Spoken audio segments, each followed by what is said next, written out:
Bonjour, bienvenue à cette solution commentée de notre exercice sur les pointeurs, plus exactement sur les tableaux et les pointeurs, donc où il fallait séparer les négatifs et les positifs. Première solution que nous présenter, c'est la solution avec notation indicée. Ça vous permettra de suivre mieux la solution avec pointeur. Alors, donc, première chose, évidemment, nous avons les inputs que nous allons lire, et nous lisons donc le nombre de données.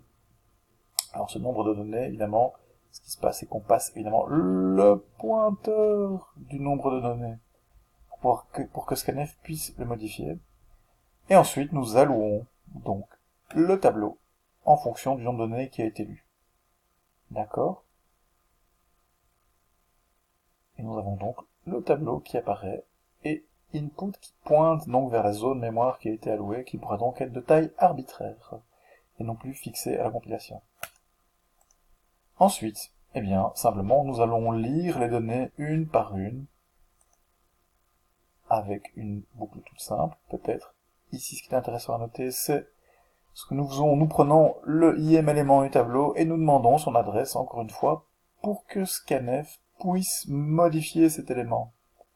Donc on lui passe l'élément numéro i du tableau, en demandant l'adresse explicitement de cet élément numéro i. Et évidemment, ce qu'on fait, c'est qu'on compte le nombre de positifs et le nombre de négatifs en remplissant le tableau. Ceci nous permettra d'allouer donc les deux tableaux en fait de négatifs et de positifs. Ici on a les 3 positifs, donc on alloue 3 positifs, et on a un négatif. Alors je n'ai pas parlé, mais remarquez que la mémoire pourrait être pleine, donc il faut toujours tester si le pointeur est nul, pour pouvoir arrêter proprement le programme en faisant une sortie, ici, qui fera un code de retour sur le shell. Une fois ceci fait, nous pouvons évidemment les remplir maintenant, et de nouveau, on a une boucle simplement, donc on trie, s'ils sont positifs sur input, on les place en positif, s'ils sont négatifs sur input, on les placera sur négatif, voilà, tout simplement. Une fois ceci fait, eh bien, il ne faut surtout pas oublier de libérer la mémoire. En effet, si on se rappelle ce qu'on faisait en début de notre boucle while, en fait, la première chose qu'on fait, donc, vu que c'est un while, on va revenir là, on redemande une nouvelle taille du tableau pour une deuxième entrée des données, et on alloue un nouveau tableau. Mais donc si on fait ça avant d'avoir libéré tous les tableaux, ce qui va se passer, c'est qu'on va allouer un nouveau tableau. Mais ce nouveau tableau, son adresse va écraser l'ancien pointeur vers l'ancien tableau.